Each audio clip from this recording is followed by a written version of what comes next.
Well, greetings, everybody. Welcome once again to the Rec Poker Podcast. I'm your host, Steve Fredlund, and we are on episode 152. And today we're going to bring you an interview that we had with Tommy Angelo and Lee Jones from PokerSimple. And I think you're going to enjoy that. Just a couple of quick announcements. As always, thanks to our sponsor, Running Aces. They are our official sponsor. They've been there since the beginning.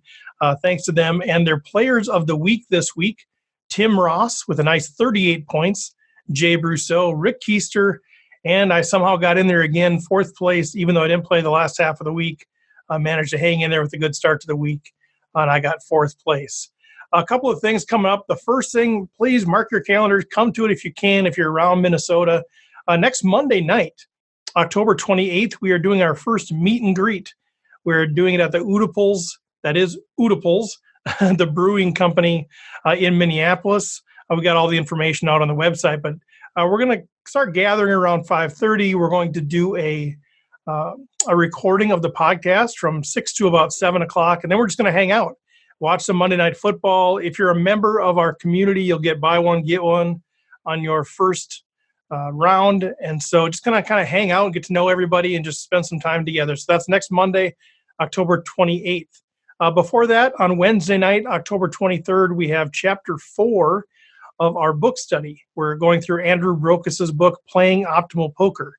That starts at 6:30 p.m. Central Time. So if you want to be a part of that and you're a member, the information is in the membership area. Otherwise, just reach out to me, and you can watch the recording later as a member as well. NFL Survivor Pool, down to 10 people. Still kind of hanging out there, 10 people left, so it's getting real now. You should jump on the Discord channel if you want to hang out and chat with us about hand histories. We've been doing a phenomenal job of railing each other in tournaments. Had a lot of success with Rec Poker Nation, and it's fun to be out there celebrating each other's victories. So get on Discord. That's free, open to the public. If you want to become a member, you can have a 30-day free trial. Check that out. Both of those links are available at rec.poker. So just go out there. It's got all the information. You can also sign up for our weekly newsletter. Get the This Week in Rec Poker, which I call TWERP. So check that out and just stay plugged in through Facebook, Twitter, or through the podcast. So with that, I'm going to turn it over, and you are now going to hear the interview that we did with Tommy Angelo and Lee Jones. All right, everybody. Well, as promised, we are here with Lee Jones and Tommy Angelo, PokerSimple, among other things. Guys, first of all, thanks for jumping on the show, and tell us a little bit about where you're calling in from. We are in lovely Oakland, California. Oakland, California. Yeah, so we're right across the bay from San Francisco, which you would be able to see out that window. If we had the lines open. Right. Nice. And Lee lives in, we live on the Berkeley-Oakland border. Berkeley is a city and a university. And a universe. Right. And so Lee lives like 5 minutes away. So this has really worked out that we live so close together and we're making these videos. So we make the videos right here in my house. We put a backdrop up and we got a camera. There's more time. And it's going to slide up. And yeah, we're just it's just really uncanny how well it worked out. Lee was living in Nashville when we first cooked this idea up. And then since then, he moved back to the Bay Area, which is where Lee used to live. And that's when we met. Okay. Nice. Well, we appreciate you guys coming on. I mean, I know, Tommy, you've been on the show before. We ended up having a great conversation, a two-part sort of thing. And I know that, it's really hard for you to express yourself. You're very quiet. You're very subdued. so I'm hoping that Lee will actually bring a little more energy than you did last time. Well, let's start with just tell us about, this whole idea. I know a lot of people know what PokerSimple is, but a lot of people don't. So why don't you just kind of back us up a little bit, talk about PokerSimple or anything else that you guys got going on? Well, we've known each other for, I think it's like 15 years now or something like that. Something. Then we first met on 2+2. And back when 2+2 was small enough that you could actually meet people there. And we sort of just like bumped into each other. We were both playing Limit Hold'em in the Bay Area. And we were both musicians, and we kind of connected across that. And then we sort of just stayed in touch one way or another. We've played some music together, and we've occasionally talked about doing a poker project together. And it never really happened until really the beginning of this year. And I left PokerStars, and I was thinking that I might be headed out towards the Bay Area. And I said to Tommy, what do you think? Should we do something together? And he was like, well, I could use a cool project. And, we first started talking about it, and it was the first thing that we started talking about looks nothing like what we ultimately ended up doing, which is fine. And we just kept drinking more coffee and having more discussions. and finally this PokerSimple idea just kind of evolved out. Okay. Give us the 10,000 foot view. What is PokerSimple? PokerSimple is me and Lee talking about low stakes cash games to cash game fanatics. Yeah. That's basically it. And what we do is instead of like going through hands, we go through topics. So like one episode might be, the way we put it is small topics will produce small videos. So one of the ones I think is one of our best ones is called Folding Pocket Jacks Before the Flop.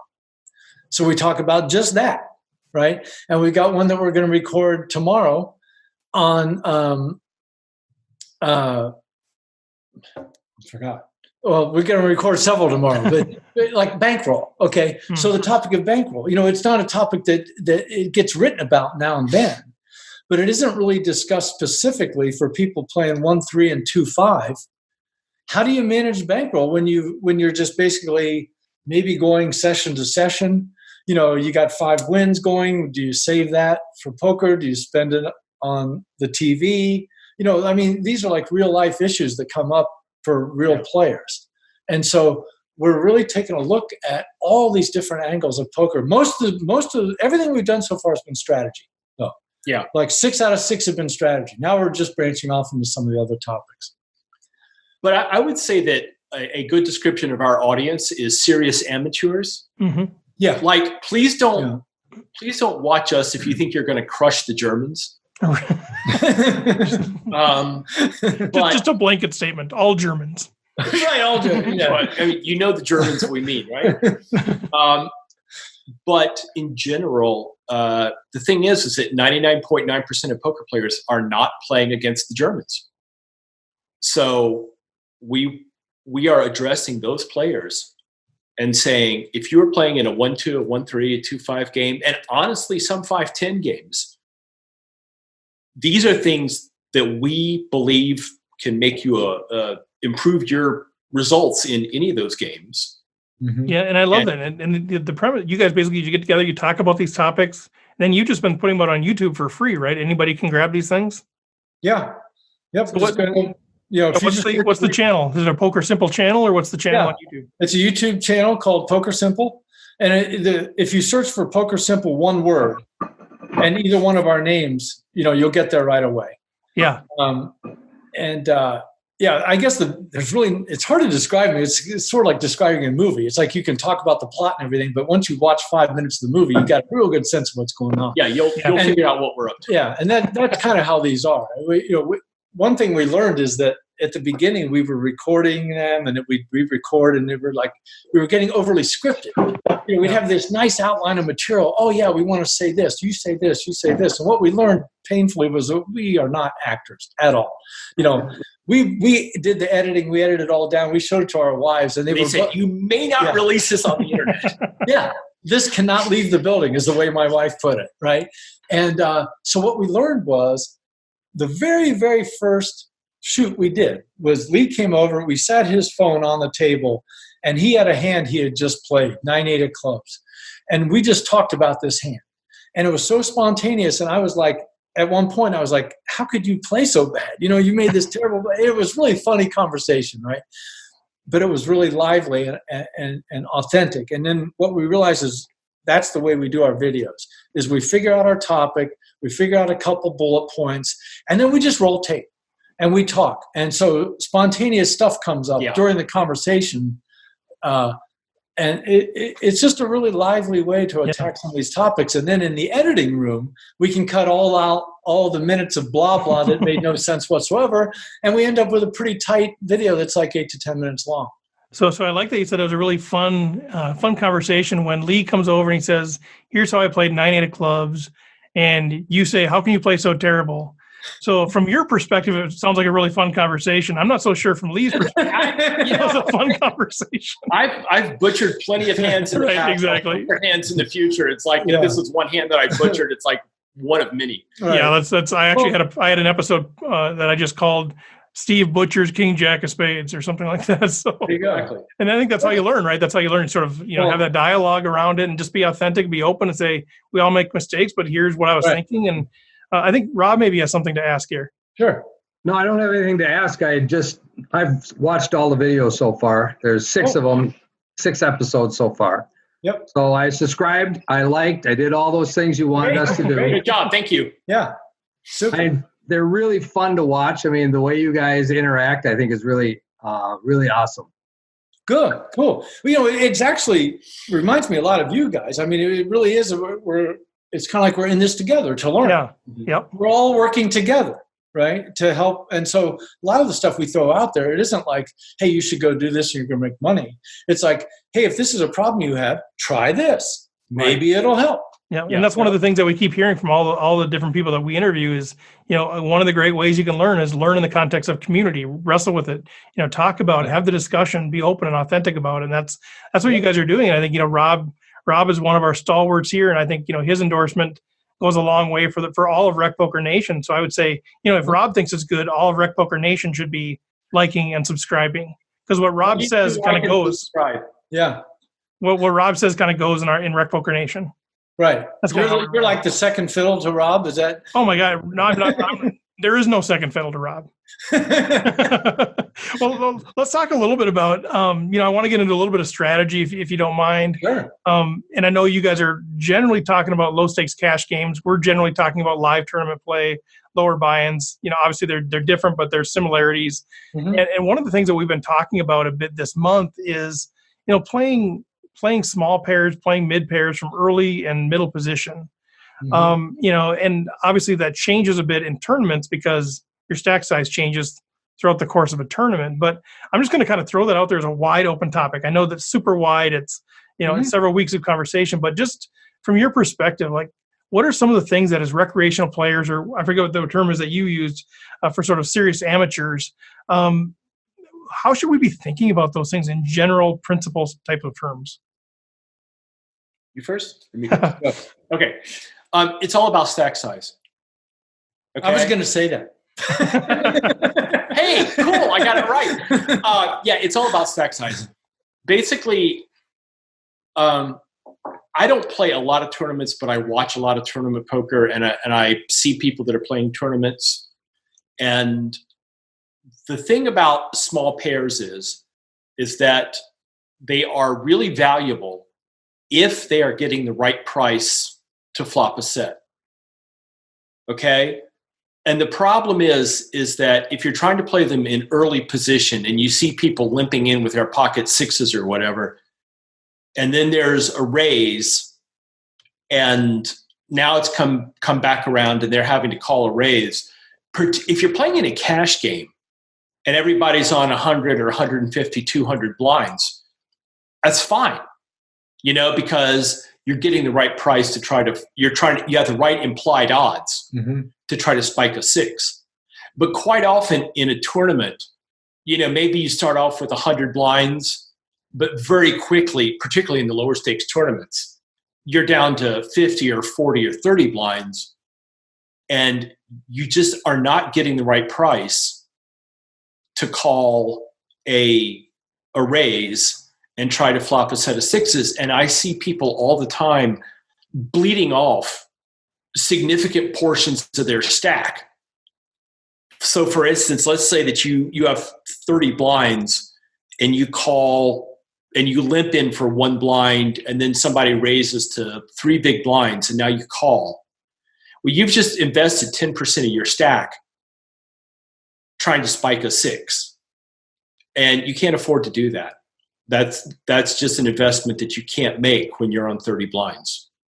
But with 60 it would be. If you had 60 blinds, it would be a different situation. Or if you were in late position and you could be, let's say, virtually sure that you were going to see a flop for that price, or you were completing the small blind for half a blind or whatever it is, right? Right. That would be fine.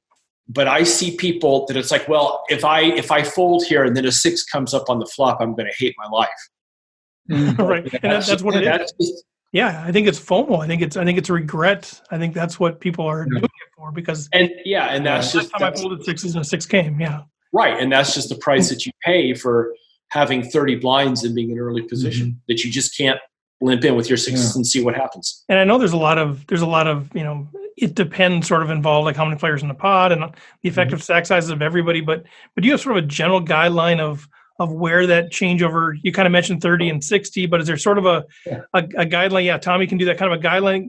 I feel like there's sort of this middle piece. Like when you're really deep, you play it for set value, you play it for implied odds. When you're really shallow, you're 7 big blinds, you just shove your pocket 6s. And then there's sort of this middle range where it's sort of, it depends, and maybe it's not worth it, maybe it is. Talk a little bit about sort of where those crossover points are. Well, I mean, I'm going to have cash games in mind, but generally speaking, the numbers I use with my clients is 10-1 and 15-1 as the minimum, meaning you need 10-1 minimum stack, implied odds to the bet ratio to play your sets when you're going to be last to act the whole hand for sure. And 15-1 minimum when you're going to be out of position because the value is just less, right? So that kind of speaks to that quasi zone. In tournaments, my tendency is to be extra conservative though. If I'm in that 30 to 60 range, I don't want to do any of that bleeding. Okay. So the only time I would play the 6s in those situations, and this is kind of speaks to another point I want to bring up, is so far we've been talking about set mining, which implies you're going to hit a 6 or fold. Of course, there's always the 5-4-3 flop, which we didn't plan on, right? I mean, there's other things that happen. Yes. But generally speaking, I have a very clear mind, depending on the opponent, of not set mining, of playing my hand for value deep into the hand. And by that I mean, let's say I limp with 6s and I get raised from behind, okay, and I call. And it's a loose, aggressive player who has a very wide range and a very high C-betting percentage, okay? And the flop comes ace, 3, deuce. I might bet out there. I might check raise there. I might check call the flop and donk the turn there with my pocket 6s. In other words, just because I played the hand doesn't mean I'm always set mining. Okay, so that is a big factor of me of whether or not I play the hand is, am I willing to get aggressive with this hand unimproved against this opponent? So I imagine that comes in tournaments big time. Well, absolutely. We have to be a little careful there because if you're sitting on 20 or 25 or 30 big blinds, by the time you do something like check raise the flop or something like that, he's going to shrug, call his ace queen. Well, what about 60 big blinds? That's a good number to be talking about. Is that in the in-between zone you're talking about? Well, because when you're down in 20 or 30, you can just jam before the flop if you want, right? I mean, right. Yeah, no, I think that's right. I think when you're talking about with Tommy, with playing it for more than just the set value, that is, I think when you have a deeper stack, right, that's kind of what you're getting at. Is right, absolutely. Against certain players, you're playing pocket 6s not just for implied odds of hitting a set, but also the fact that their range is wide. Your 6s are going to be good more often. You're actually calling for value, pre-flop more often. Right. But yeah, when maybe to Lee's point, when you're down to 20 or 30. That's dicier. That's part of why you just fold them, because it's pretty tough to make a move post flop on those, because if you're wrong in one street, your stack is gone. Right, which goes back to Lee's initial answer. Stack size is so often determining these things, and whether or not you in your mind are truly set mining or playing for value. And I will, if you guys are mostly into the live tournament thing. I assume that most of your community are aware of programs such as Snapshove, and you just have to know those numbers, because if you don't, the guy next to you does know them, and there comes a point where, as Tommy was saying, you just rip it in with your 6s, and either you win the pot or you don't. And I see people routinely try to flop sets and stuff when they're on 15 big blinds or something like that, and that's just grossly wrong.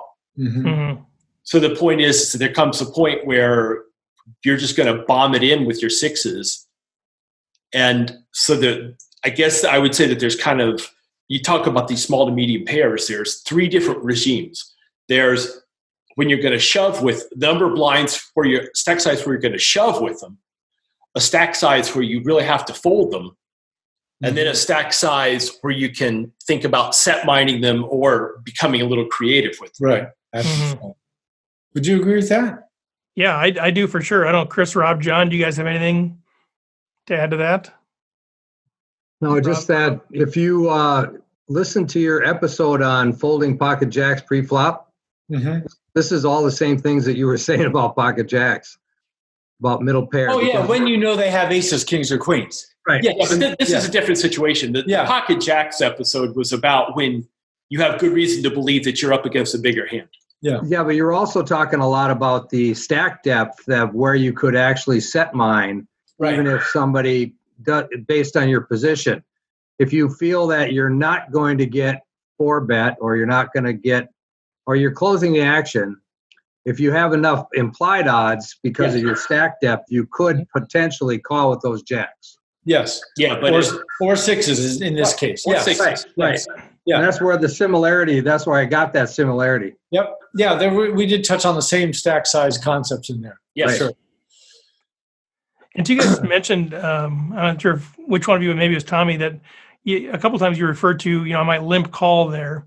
And one of the things that we continue to get a little bit of mixed signals on from different people that we have on the show, and that's why it's good. That's why it's good to have different perspectives, is this idea of having a limping strategy. And so, I think some people we've had on to say, if you're first to enter the pot, you should never be limping. And others are saying, no, you should have some sort of a limping strategy. Can I infer from what you said that you guys do have a limping strategy and it might involve these middle pairs? He does, I don't. Yeah. Oh, okay. Oh, well, I've done it both ways. Let's have a debate. Yeah, well, not really. It's just time periods. I had phases of my life where I never limped and phases when I did. Okay. And now I have one specific situation for limping, and it has to do with pairs and stack sizes. And that is when if the state of the game is such, or there's players behind me, it's probably going to be a raised pot. Okay. And I want to play a single raised pot with my pocket deuces. But if there were 2 raises, so for an example, let's say we're playing 2-5, and if I limp for 5 and somebody else makes it 20, and I call and I have my, let's say, $300 stack, okay, I'm getting my 15-1 out of position, it's all good, right? But if I open for 15 or 20 and somebody else makes it 70, now I do not have the right odds to set mine. Okay, so I predict if I think there's a decent chance that there's going to be a raise, like some games there's a raise almost every time. That is the only time I limp, so that I can keep the pot small enough to set mine. Period. If it's a normal game with the normal amount of everything going out, I'm playing my normal game, then I will make my normal open with any pocket pair I play. So it's kind of a special case where I'll limp there. And then the fun part is, and we do have an episode called Limp Re-Raising, is that when I do decide to limp with my deuces and somebody makes it 20 and it comes back around, I might re-raise here and bet 100% of the flops to represent aces or kings. So that's always in my backup plan anytime I limp with a low pairs, that I might go ahead and re-raise before the flop and basically try to steal. Does that imply in that situation that you do have a strong value limping range like aces and kings? Say that again? So when you're limping in those situations where you feel fairly likely that you're going to be facing a raise behind, so you're limping with your small to medium pairs that you want to set mine with, does that imply that you also have a frequency, or there's some sort of time where you're actually limping with aces? Yes, you're limping with aces there. Aces and kings sometimes, yes. So you can honestly represent aces and kings then with your other stuff. Right. Absolutely. Okay. Does that, and Lee, I want to hear your perspective on that too, but in this category of having a limping strategy, is that also, would you fit in some suited, like some suited connector combos in there too, or is it pretty much strictly pairs that you're doing that with? I guess Tommy, you first. No. Strategy. Okay, I answered that. Yeah. No. I don't open I have the tightest opening range in the world, I believe. But I mean, your limping strategy with like your pocket twos, pocket sixes. Do you also have suited connectors in as part of your limping strategy? No, never. Okay, interesting. Okay, Lee, how about your perspective on Tommy's view of limping, having a limping strategy? Well, I mean, Tommy's a really good poker player. I'm not going to argue with his. That's not what you told me off air. You know, the truth is that there are rare occasions in which I'll limp in, but they might as well be non-existent. So to a first approximation, I have no limping strategy. One of the things that I find is that, and quite often I'm in a situation where I'm saying to somebody else, oh, these are the hands that you might want to play, and here's how to play them, and so on and so forth. Whenever I'm coaching somebody who is new or, inexperienced or, is struggling with the game, I always tell them, never limp in. Always come in for a raise. And one of the main reasons is because that becomes a leak for a lot of people. They use it as an excuse to start playing flop lotto. Mm-hmm. Okay. Right. And so I just tell people, by forcing yourself to either fold or raise when you come in, you just shut off what is a massive leak for a lot of people. And it's amazing to me how I can say to people, okay, the one thing you're going to do, I don't care what you do, but do not limp in before the flop. And like 15 minutes later, boom, they're limping in before the flop.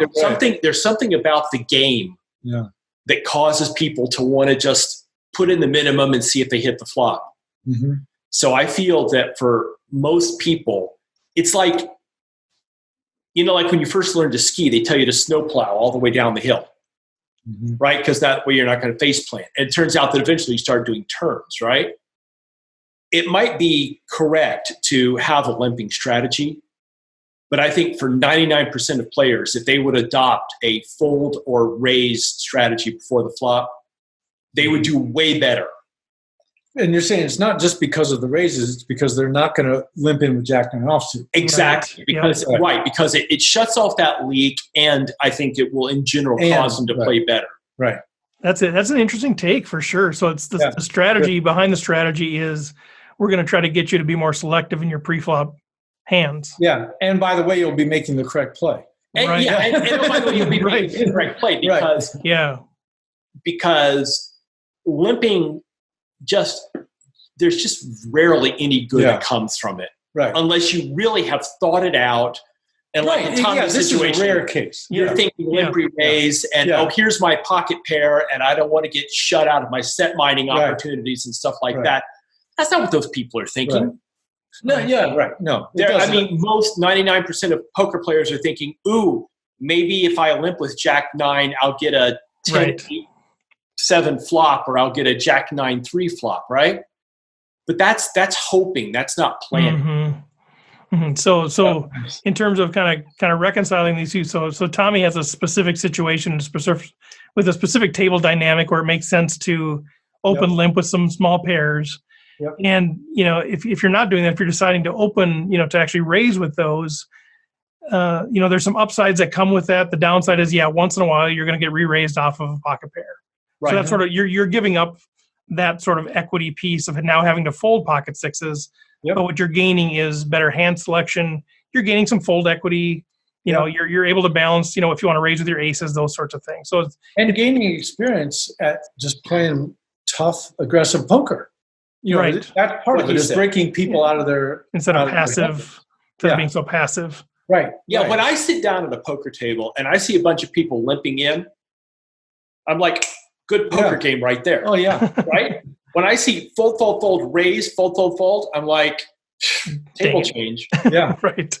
Okay. So, and the other thing is, by the way, is that if you get into the habit of, raising your pocket sevens when you come in, like when you flop a set, like you're just betting because you're c-betting, and like that's when you get your stacks because you've built a pot, and there is little that is less rewarding than flopping a set in an unraised pot. Good point. Yeah. Now again, we're talking cash games here, right? Sure. And this is all a very different situation than if your community are people that are playing tournaments and they spend 2/3 of the tournament in a 20 to 50 big blind Right. situation. And please don't take any of what we've just said and try to apply it to a 20 to 50 big blind situation. Yeah, I think that's good. I think, we've been talking about stages of tournament. So a lot of this is applying to sort of the early on stages, but that's where we've had a lot of conversations because people sit down and, everybody's limping. 8 people are seeing every hand when the blinds are 25-50. So it is that sort of situation that this applies to in a lot of ways, but that's a good caveat, folks. We're not talking about having 15 or 20 bigs, and limping in to see a flop. This is a different situation when we're deeper. Chris Jones, did you have something? Yeah, I kind of wanted to ask the opposite, question, which is a little bit about, and you said, oh, it's great when you sit down at a table and everybody's limping. So what is our approach when we sit down at a table and there's 4 limpers in front of us? Does that give us, do we need to be more aggressive? Do we need to shut all the people out? Or does it give us more permission to try to play that flop lotto and limp ourselves in with our 7-6 suited and see where we land? I mean, how do we approach when we have all these limpers in front of us? Well, I'll let Tommy answer, but I would ask one question first. Do you flop any better than everybody else does? No. In fact, everybody in Rec Poker is worse than the average. I was going to say, you're probably all running below EV. None of us have ever won with Ace King. All right, None of us have ever won with Ace King either. Yeah. I'll let Tommy take it from here. Wait, Right, George? I have a visual aid. I didn't know you had visual. Oh, yeah, I got a visual aid. It's a multimedia presentation. Yeah. It's a multimedia presentation. This is when I limp with drawing hands. That's it. So if I have the 7-6 suited. That's a dealer button for people listening to the podcast. Yeah, good point. Thank you. That was a dealer button. That's my job. I failed. He's holding up a dealer button. So if I'm in the hijack and 4 people limp and I've got 7-6 suited, I muck. If I'm in the cutoff and 4 people limp and I've got 7-6 suited and I have and the button is giving some indication of non-interest in the hand, I play it. I might limp, I might raise. If I want to give myself every chance of getting the cutoff button out, I raise. It's my routine, is to raise any drawing hand I have in the cutoff. Okay, and then on the button I limp. 100% of the time. 7-6 offsuit, 4 limpers, stacks irrelevant. I am seeing that flop from the button every time. But to Chris's point, this is not an excuse to widen up and start playing trash and playing flop lotto with everybody else, unless you flop better than everybody else does. Or unless you're on the button. Or that's the button aside. Oh, okay. Okay. Well, let's talk a little bit about the button then, since you brought it up, because clearly you don't flop better if you're on the button, right? That's not a thing. We don't flop better when we're on the button. But obviously you're getting at the power of position, the power to extract value from your opponents. Some people would hear that, and my first reaction was, okay, so you won't limp it in the hijack or cutoff, but you will on the button. That seems, I have some questions about that, but just generally talk about, okay, obviously you have this extreme, you hold the button in very high regard. Yeah. So let's talk about that. It's not the button specifically, it's acting last. Right. Okay. Right. So if I know I'm going to act last, the value of that 7-6 is in my mind, in a sense, it's infinitely greater than any other seat. There's the way I put it is there's only 2 positions on every street, last and not last. Whoever's last has an advantage, and everyone else is at a disadvantage on every street for millions of years, however long we play, right? And so the act of being last and not last is such a huge dividing line. And the reason is, give us that, okay, 3 people limp, we call 7-6, and 2 people call behind us. And the flop comes 5-4 king. Yep. So one guy's got a king-queen, another guy's got pocket 7s. These are people who are going to get to the turn. Somebody else has ace suited with 1 pair and a backdoor flush draw. And we've got our straight draw, right? And if you play this out over and over and over about the likelihood of you getting there cheaply and getting paid off if you hit your hand, and take that exact scenario and put you on the button against those 4 players with that flop, and you run that a million times, it's so night and day difference. And then the other thing that is handed to everyone who's last is the opportunity to just steal the pot sometimes because everybody checked 18. Right. And that only goes to the person who acts last. And that is true on that potential is there every single hand. And so to me, the difference between acting last and not acting last is the deciding factor between many of my pre-flop decisions. Right. So the key point here is that the difference between the button and the cutoff is like an order of magnitude bigger than the difference between the cutoff and the hijack. Yeah, exactly. Right? It's not linear. It's extremely non-linear. Right. Because from the hijack, there's two people behind you that are going to can come in. That's why looking left from the cutoff is the most important seat to do that. If you have somebody sitting next to you who indicates their intentions before the flop, and you're in the cutoff, and you can get that information, and now you have the 7-6, that information can and should determine whether you play the hand or not. Yeah, we call that actually promoting your position. You're promoting from cutoff to button because you see the button with his cards, you know, or in a tournament, you know, the tournament break is coming up. You see it all the time, right? The button throws his cards away and runs to the bathroom. Right? Boom, you've got the button now, and now you have that advantage. If anything I just said is true, it depends on the truth of the is position worth that much more for the 7-6, being last compared to having two people behind you in these 5-way pots. And so, I feel it is, but you know, that's no. We preach position too, but I think what you articulated there is incredibly powerful. I think that's super helpful. The magnitude piece. If you're not last, you're not. If you're not last, you're not last. Somebody else is. Somebody else is, right? Exactly. And so, you know, one of the things that's come up is, you know, I'm thinking about the 7-6 suited on the button where you have the option to limp. Now, let's say you have those 4 limpers in front of you. And let's just make it offsuit for fun, because I don't think suitedness even matters here. Go ahead. You know what? That is more fun. I'm going to go with clubs and hearts because I think those are the most fun suits.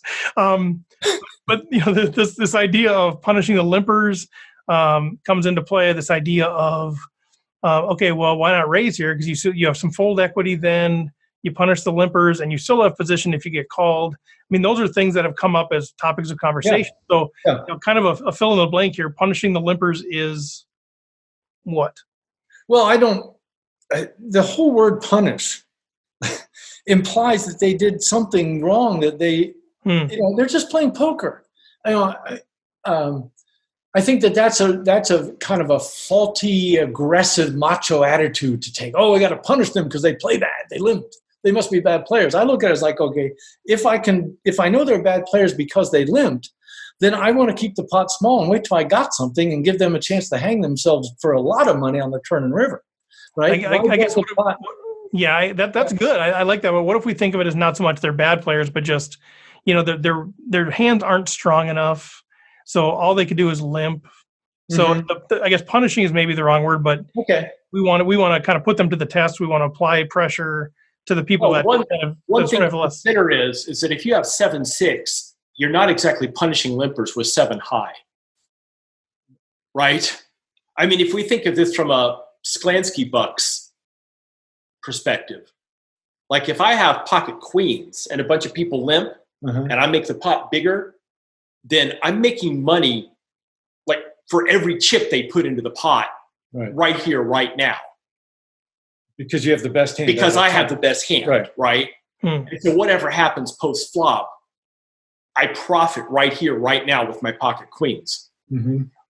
It's a different situation if I have 7-6 because it's not at all clear who has the most equity going into the flop. And 7-6 probably doesn't have the most equity going into the flop.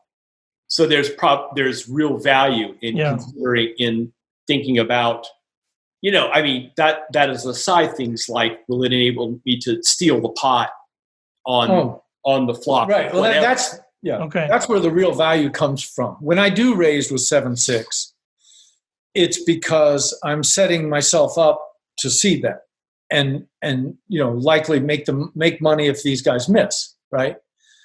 So I believe that the correctness of whether or not to raise or not depends a lot on what your plan is and your willingness is post-flop.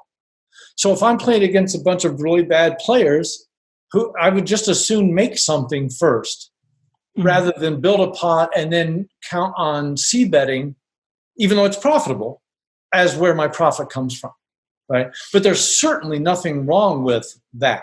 I mean, you could say, there are times when it could be correct to raise with 7-deuce offsuit and C bet 100% of the time. And against certain fit and fold players at certain times, that will be profitable because they're never going to re-raise you without a big hand and all that, right? But this is not our recommendation that you do. Yeah. No. So what I'm saying is those are the factors. It is like, you were saying, what about re-raising? Yeah. What about reason? That's a certainly legitimate way to play, but that does require sort of a higher fluctuation, a willingness for more fluctuation after the flop with no hand. I like that a lot. And I do like what you said about, sort of a macho attitude too of that. So I think it's a good thing to sort of assess, like, why am I raising here? Because I want to punish them for what we think is playing them poorly, or is it actually a strategic decision where I thought through the rest of the hand and I'm willing to take on maybe excessive variance at a time when, maybe I shouldn't be early in the tournament. And this really comes to style. And I don't play tournaments at all. If I were playing tournaments, I would certainly play way more aggressive style than I do when I'm playing live cash games. Yeah, okay. But I've just come to enjoy these situations I used to raise all the time. Yeah. Now it's like, okay, I'll see the flop with 7-6. And just fold if you don't, Yeah, it's like life has just gotten a little, I hate to say it, simpler. PokerSimple. I mean, I think part of that is, again, I tend not to be as, I don't think I play quite as tight as Tommy does up front, but I don't think I play quite as loose as he does in back. Okay. Like once a decade, he'll play 6-deuce offsuit on the button. Okay, I just don't. Okay, but again, that's once a decade. Let's be clear here. I play ace-jack suited if I'm feeling frisky in early position, and he doesn't. Right. So, but the point is that it's really, both of us play very snug, very, very snug up front, and we both loosen up a lot around the back. And I can't overstate this idea of the nonlinearity of the improvement in position as you get close to the button. I love that. That's a tremendous concept. Yeah, in fact, when I devise various charts and things, I don't, it used to be everybody talked about early position, middle position, late position. And I just lump all the seats other than the last 3 seats in early position. And what I mean by that is my betting decisions don't change. My opening ranges don't change until the hijack seat at all. I think I've seen that, yeah. Yeah. But it doesn't matter whether that's right or not. It does make the point that the difference in value of those positions is far less than when you get to the end, like we were saying. Yeah.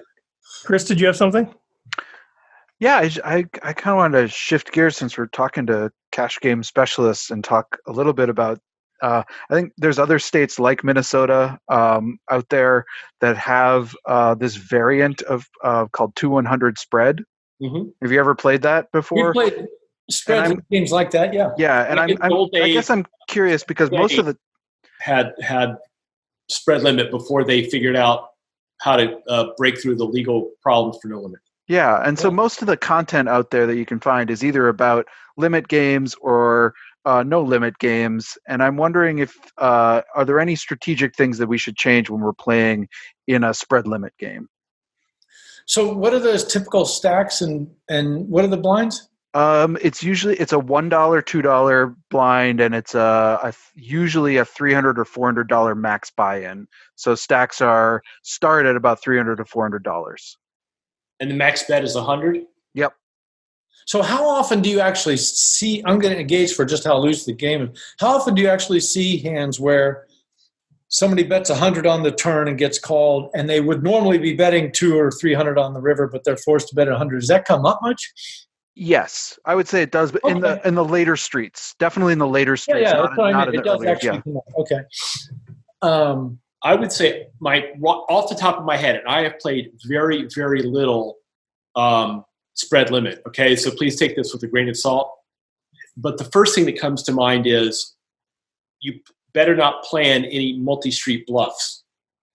Oh yeah, right. Because your river bet, you just can't drop a 2/3 pot bet on them. Right. On the river. And if you've bet $100 on the turn, and there's $300 or $400 in the pot, then they're going to be getting 4, 5, or 6 to 1 on a river call. You're just not. It's not going to get through often enough. Yeah. Is that what you did? Oh. Well, the other thing this is John here. The other thing I've noticed is that the implied pressure is very much different because in a no limit game, a $75 turn bet is putting a $200 to $300 river bet implied pressure on them. So by calling that $75, they're thinking about the 200. In this game, if you're putting a $75 turn bet, the implied pressure is a $100 river bet, which is quite a bit different. It's closer to a limit game when you get big bets than not. Yeah. So you're in Minnesota too? Yes. Okay. So I mean, I haven't actually played in these games in a long, long time, but it just seems like not bluffing would be a good idea. Yeah. Well, the other thing is that quite often you're not really getting the price for long shot draws. Oh, that too. Yeah. That's good. Okay. Yeah. So for instance, set mining, you have to be that much more careful about trying to do set mining because you may not be able to collect enough throughout the hand to justify it. Or I imagine that quite often, I think people overdo this anyway, but like, let's say you have a flush draw on the turn. I mean, you're 4 to 1 against to hit your card on the river. People pay over the odds as it is, but sometimes you can forgive that a little bit because they've got some implied odds. If they make their flush on the river, then maybe get a big bet paid off. But if you can't get a big bet paid off, then that's even more reason that you really are not getting the right price to draw. Right. So there are situations where you wouldn't draw. Yeah. So those are situations where in a pure no limit game, you might say, well, if I hit my club or whatever it is, maybe I can get half his stack. But if I hit my club, I get $100. Yeah, it's not worth it. That's good. Anything else, guys, on the cash side? Well, I know we're almost at time here. The time just flies when I talk to you guys. This is crazy. But I guess any final words that you want to share on stuff that we've covered, or tell us a little bit about kind of where can people find you? How can they connect with you? Let's talk about videos. Okay. We have videos here. No, is this? You guys should be a stand-up routine. That's what you guys should be like. This could be a comedy. Well, we try to. We have a sit-down routine. We insert some humor into. We put humor in our videos, and some of them come out funny because it looks like two guys trying to be funny who aren't, but that's funny. So there's value in that. That's like the meta game. In the videos, Tommy has the hat. Yeah, we're two bald guys. But Tommy has the hats. Yeah. But how do people find you? How do they watch you? How do they connect? Just go to YouTube, search for PokerSimple, one word, or search for our names there. As Rob said, we got 6 videos out. We're cranking one out this week. This week's is called they go up every Wednesday, like clockwork. Okay. That's our commitment to the universe. And the one coming up this week is called "I Finally Flopped a Set. Now What?" And so Rob already knows this, but we've been having fun with like anytime we're talking about hands, there's heroes and villains, right? So we put pictures in there. So like the first episode, which is called Value Betting the Turn, when the hands put up, we have all the Batman characters. So there's like Batman from the original show in the 60s, and then the Joker and the villains, right? And so we got a Star Wars set and James Bond. And so we're we put little movie clips and stuff in there. And so we have a lot of fun with the editing of the because we want to make sure, because I will tell you, it gets pretty boring watching two old bald guys just talk for a while. So we gotta throw some color in there, throw some sparkle in there. But we had no idea when we started this. We were at every point we're like, okay, there's no reason to stop yet, so we might as well keep going. And we're like, we got to the point where it's like, wow, we're really going to do this. Pull the trigger. Okay, well, people said it doesn't suck. You want to keep doing it? Yeah. Okay, let's keep doing it. And that's kind of how it's been. And now it's really just for the first time, like now, getting some win where we feel like, we're getting a few hundred people subscribed. We know that there are at least 20 people out there who like what we're doing. So we're going to keep doing it. That's basically. And you got one of them right here. I mean, Rob is right here. And I've seen him too. It's good stuff. And I'd say, Rec Poker Nation, get out there, man. Get out there, subscribe, like, share, whatever it is that you need to do. I mean, if nothing else, is just sort of gratitude for these guys taking the time and coming on our show. But I think you'll like it. I think it's fun. Do you guys have sort of is there an end goal in mind, or is it just we're just going to do this and have fun while it lasts and just see what happens? Incredibly, do we have a plan? No, incredibly, that is our plan. Love it. Yeah, have fun. Yeah. That seems like a good plan. Yeah, we are, and we really actually are. I mean, I've told Lee a million times. I said, when it comes to my projects, if I don't enjoy it, I won't do it. Yeah, it isn't like I'm going to choose to stop. Right. I only do it if I'm having fun. We're having a ball. And what? Now I know I looked at your site quick, Tommy, and I know Lee. I think you do also, but you guys do some individual coaching as well. Is that part of your business model? Yes. Yeah, so basically the two things we have for sale are books and coaching. And hats. Don't forget. Oh, and hats. Oh, my God. And hats. You got hats. Should I go get one and wear it? Trust us. We have hats. we'll trust you. It's a pretty cool hat. It's a way cool hat. Yes. So Lee wrote a book in called Winning Low Limit Hold'em, which is one of the great poker books. I mean, it's truly one of the classics. And then I have my books, and we both have our coaching. So if you want to read about our coaching offerings, you go to our individual sites, TommyAngelo.com and LeeJones.com, and you can check out what we're offering as far as coaching. Awesome. Yeah, guys, check that out. And we just had a comment here from Rick Day, who's down in North Carolina.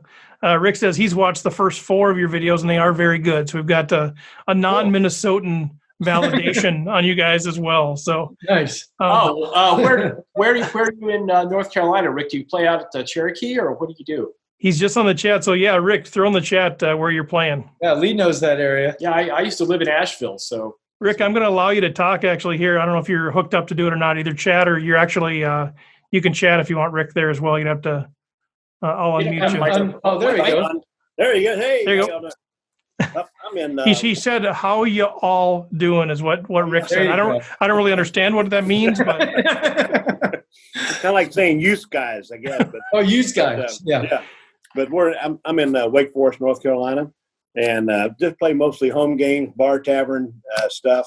I just left the tavern game, got busted out with Pocket Kings, and how about them apples? So pretty excited. He's on for 8 seconds, and we get a bad beat. We're not going to charge you for that one. Go ahead. I appreciate it, but really enjoy your 4 videos.